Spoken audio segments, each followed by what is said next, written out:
Nej, altså, jeg vidste godt, jeg ikke skulle have skudt den hest, altså. Men, nej, lad nu være, altså. Jeg sagde jo også, han sparkede mig jo. Nej. Jamen for helvede, jeg skulle da ligeglad med, at det var din mors hest, mand. Nej, men... Ej, du kan sgu da give mig skylden, Michael, altså. Det er sgu da hesten, det kan sgu da lade med at sparke mig, mand. Det er sgu da dum i hovedet. Altså, det er jo kraft... What the fuck er jeg her? Flugt, hvor jeg må ikke spille... Hvad er du? What the fuck?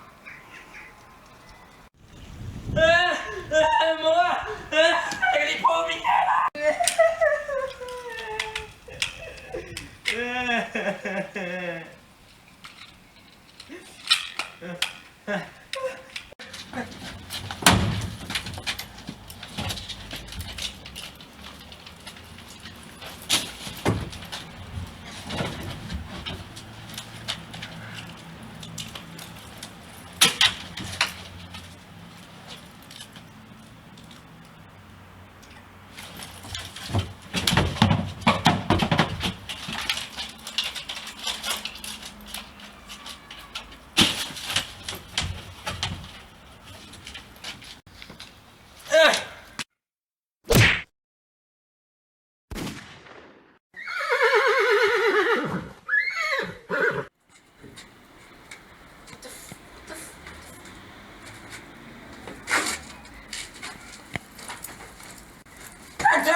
Oh shit!